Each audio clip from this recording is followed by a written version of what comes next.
They are really low, yeah. I did warn her beforehand. They're hard to get up and down from, but there you go. So glad my miniskirt's not on. So obviously I did such a bad job of introducing them, so I'm going to give them a chance to introduce themselves and do a much better job than me. Not possible. But I'm Kate Dale, Marketing Director at Sport England, and for the last 10 years I've been leading our This Girl Can campaign that has just gone live back on paid media for the first time in 5 years with our most deliberately diverse and inclusive and targeting underrepresented women within sport and activity ever. Hi, I'm Megan. I work at Marshmallow. Marshmallow are a car insurance brand, and we kind of have inclusivity built into our product.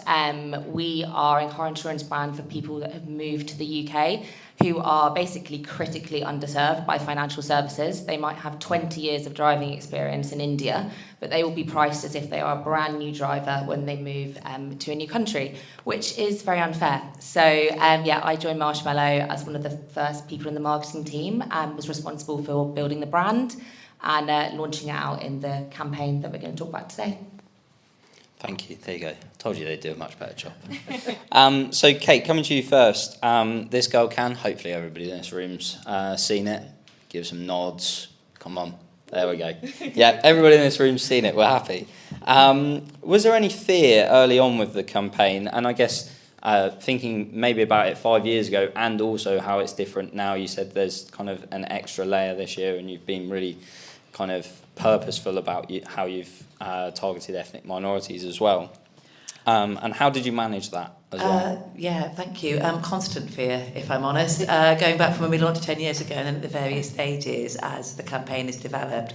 When we first launched, and basically the campaign is around helping more women and girls get active by tackling the emotional barriers, fear of judgment, the sense that sport, physical activity is for the boys. Which feels really old-fashioned saying that now, but still there is a persistent gender gap, and that's a gap that we see exacerbated even more when we start laying intersectionality on top of that. So I don't think I'm answering the question. I will come back to it, but just very briefly as to why we're doing what we're doing at the moment is we know from Sport England data, and data and insight is absolutely the key to all of this, that women from black communities, South Asian Muslim backgrounds, as well as women who are over 55, pregnant with a child under 1, and with a universal thing of being on a lower income as well, you are much less likely to be active, you are much less likely to recognise This Girl Can as a brand, which someone who's worked in it for 10 years is hard to hear, and therefore you are not getting the benefits of being active. So that's the data that underpins it all. When we launched, the fear was that this was very new for Sport England, and if I'd sat here 10 years ago, I'd have told you it was a diverse and inclusive campaign, and I look back, I absolutely love our first ad. It is for the time, but the way it was created, what we did, and I think how we went about it wouldn't be right for now. I think we probably back then would have played, I'm really worried that some of this is going to be aging language, but almost like a diversity bingo, where you go through and you tick box, we've got one of those, which was an important practical thing to do to make sure we were inclusive, but does take you down the tokenistic route. Over the 10 years, we've tried to build that in. I think with the latest campaign, so because we are very specifically targeting those audiences, we created that campaign. I'm not answering the question about fear, am I? Mate, you're going. I will. We like what you're saying, okay. So you're fine. Right, okay, so we created that campaign and the way we went about that. So I think, throughout the 10 years, we started thinking about who was in front of the camera, then who was behind the camera. Now it's who's in the strategy room, who's in the business case, the decision. And I think making sure that is a far more diverse group as well, so that sort of diversity and inclusivity is baked in. Our overarching strategy, and this can be really challenging, is belonging starts with inclusion, because we want more women and girls to feel like sport and physical activity is a place they belong. Then it's easier to get active, but that starts with having your needs met before you have to ask for them. And that was a real light bulb moment for me as someone who's, well, she hasn't always felt like she's fitted in for various reasons, but compared to a lot of the women we're talking about in this country, particularly now, does. And so really understanding what that means, both for our campaign, but also the sector we work with, and therefore the challenging questions we have to ask ourselves. There was fear there. Finally, there's fear on letting, lots of people love This Girl Can, which is amazing. You always fear you're going to let those down if you don't get it right. And we knew, and we actually have been proven by this, and I think we'll come on to this, that because we were launching the most diverse campaign we've ever done, that we were going to get the Daily Mail type. We launched the Wednesday after that march in London, and I absolutely knew we would get the emails in that we have got, and frankly, bring it on, because I really love telling you why you're wrong, those ones. But I'm going to hand over to you, Megan, because I've spoken far too much. No, we've all enjoyed it, and the Daily Mail got another mention. Megan, I think the really interesting thing about the campaign that you've spoken to us about is really you owned a word that is likely going to be avoided in a lot of conversations, because a lot of people politicise the word. The campaign we're talking about is they ran a campaign called Immigrants Wanted.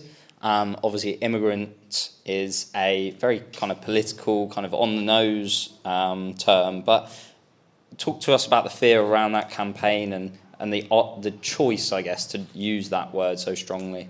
So I basically come from quite a privileged position at Marshmallow, because the business itself allows people like me to operate with a huge amount of autonomy.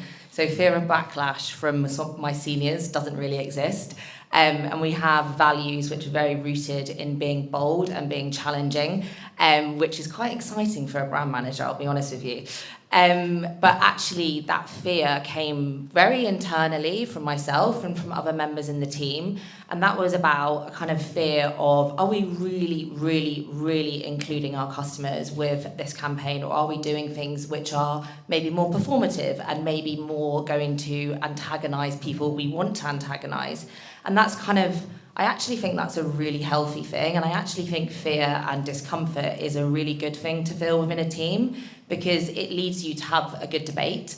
And I think a healthy debate with your peers in your business leads you to make more thoughtful decisions. So we were a bit concerned about some of the language that we might be using within the campaign, and we thought, are we including our customers here, or are we trying to spike the attention of the Daily Mail? So we basically just did a little focus group with some of our employees in the business that were from migrant backgrounds, and we asked them those hard questions and those kind of uncomfortable questions. And ultimately, it led us to be really proud of the creative that we put out. So yeah, I guess in short, I think fear is a really good thing, and I think it leads you to have a better outcome. Yeah. I think it's natural to fear, like even if you were doing a normal campaign, you're always going to sit there and go, oh God, is this even going to work? Are people going to like this? And things like this. But I think you make a really good point, is I think progress can only really come when you try. And I think the trying is the first step often. And Kate, I wonder if there's ever a time where you've sat back and gone, guys, we might have got this wrong. Oh God, yeah. And how you can talk about that, and I guess what came from it. Because I think one of the important things in that scenario is, right, what are the learnings? What's the next step? Yeah, absolutely. All the time, I would say. I don't think any of this work should feel safe, because, I mean, yes and no, it's safe when you talk to people, where all the conversations about listening, about co-creation, about involving the people trying to reach, and that's where the safety comes, but it shouldn't feel safe. And it takes you into difficult conversations, and I'm the classic sort of Guardian reader who's terrified of saying the wrong thing, so I won't say any of the words in case I say the wrong words, and I will use absolutely hideous phrases in the past, like, oh, well, people who look like me, or whatever, that whole thing where you're trying to not say white people or black people or people from this community and all those, and you make it worse by using euphemisms. I've done all of that. So this might be just a hideous whole load of confession and atonement, I'm sorry. How that's translated, I think. So in the second ad, in the first ad, we featured Muslim women, but we didn't. And it was kind of just the way the casting went. It wasn't a deliberate thing, but we didn't feature a Muslim woman in a headscarf, and that was a mistake, looking back. So we did in the second one, it was in Out of Home, and the slogan we used came out of her story. She was a young woman who did kickboxing, and she talked about how she loved the fact that as a young Muslim woman, going and doing kickboxing challenged people's stereotypes, because sort of demure modesty tropes and things like that. And we used that, and I've forgotten exactly what it was, about kicking stereotypes into touch. Great, we loved it. We all sat there, congratulated ourselves in a very smug, ghastly way. That didn't represent all Muslim women, and because you only have about 6 or 7 women in it, but it was and one of the pushbacks we had on that was there's lots and lots, and this is just going to sound so obvious now, I apologise, but not every woman, not and if most of them want to be out there challenging stereotypes, they just want to be allowed to get on with it. So actually having something out there saying, that's great, that's her truth, that's her story, but saying, well, that's representative, wasn't. So, and we didn't check.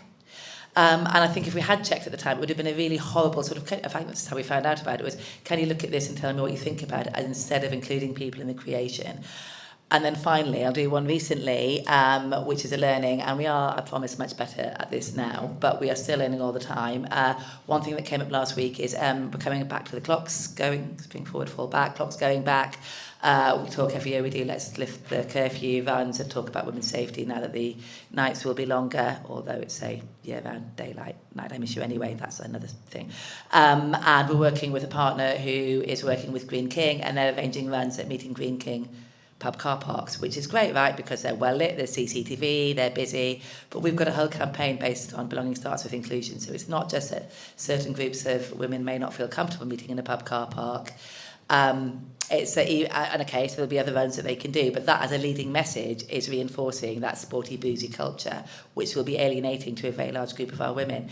So we had to, and I didn't even think about that. I was like, oh my God, that's great. And it was a younger Gen Z member of our team who raised it, and she's got a really quiet voice, literally and metaphorically, and she was really nervous about it, and we had to create the space to listen to her and take it on board, and not just be, well, we're busy, let's just get on with it.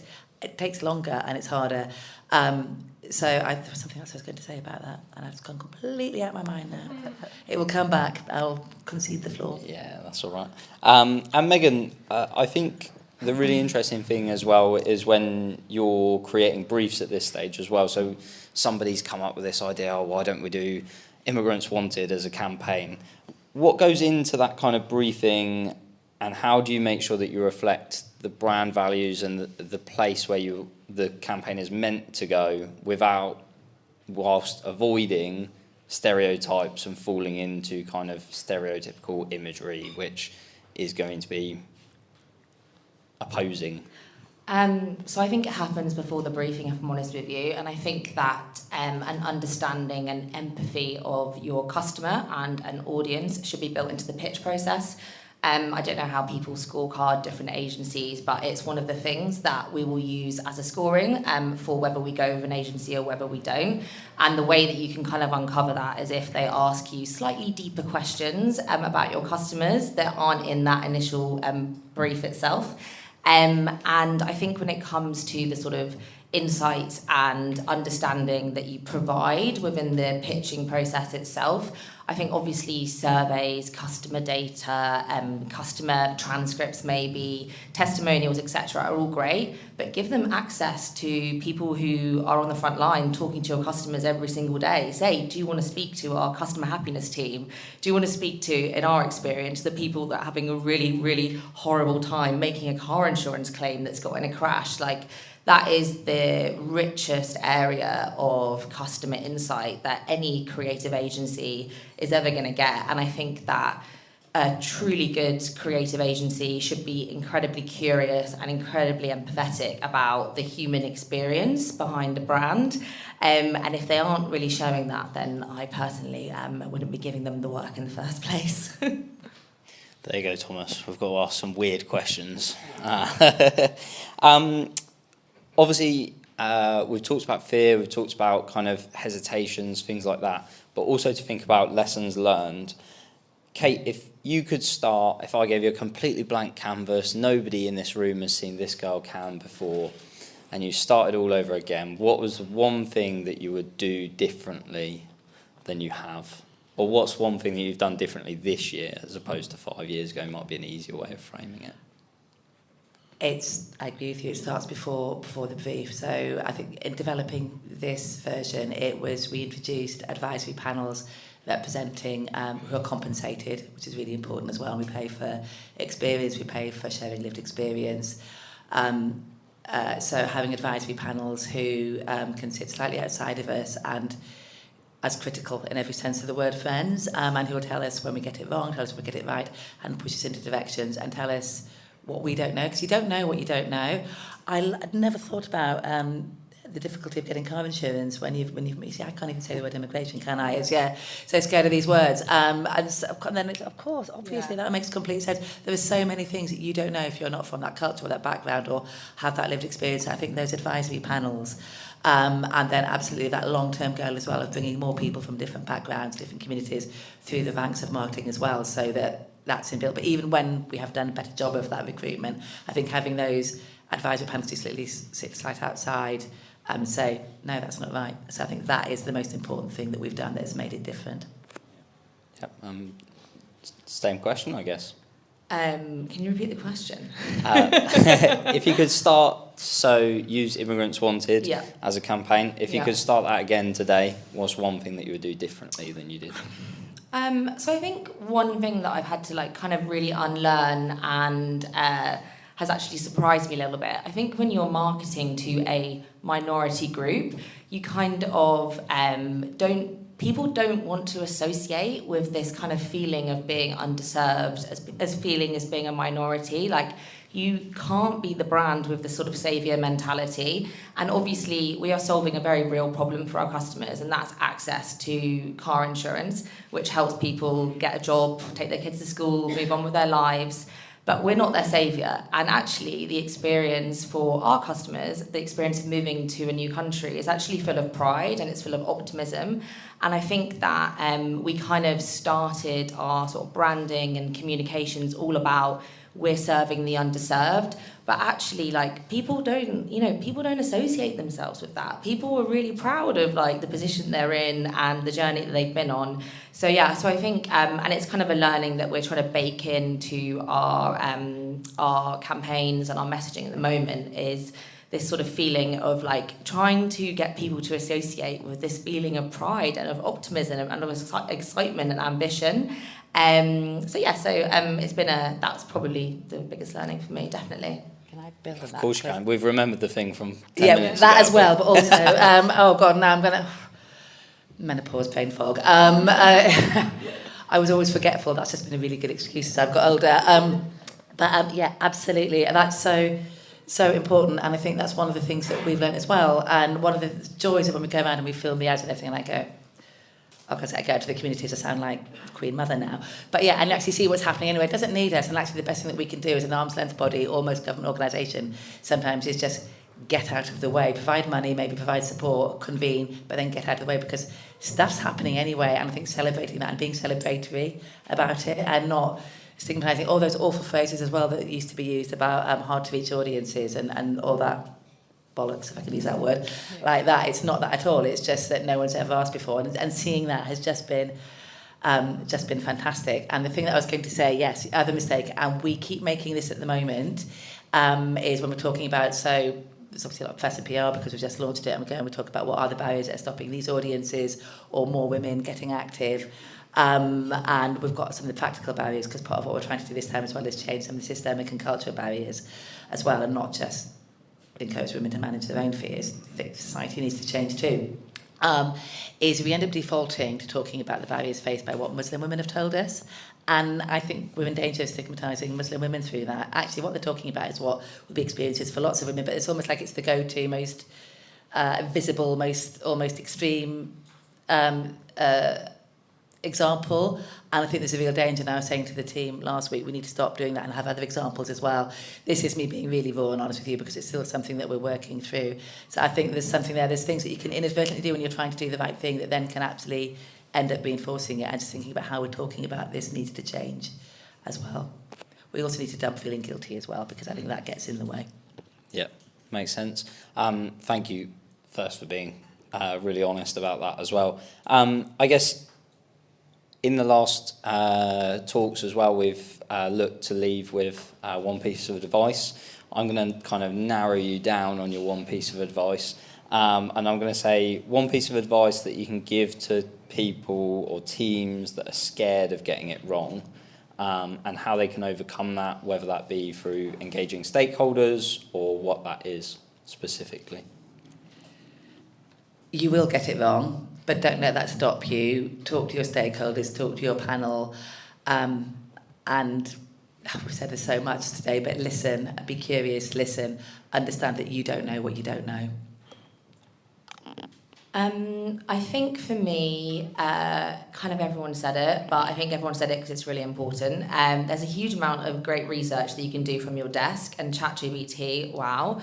But genuinely, the richest conversations and the most insightful conversations you will ever have is when you pick up the phone. And you said it earlier, but market research doesn't need to be expensive. It can literally just be you talking to influencers that you work with, to customers that you have, and to maybe even friends or employees that represent that community that you're trying to talk to. And I think being having a dialogue with someone, not being afraid to ask silly questions, embracing the feeling of discomfort, I think will take you a long way. So finally, before I give you a comfort break, I'm going to let you go for a comfort break for 10 minutes. And please make sure that you talk to each other, and obviously use the challenge wall. But before we do any of that, make sure that you give your hand to the two speakers.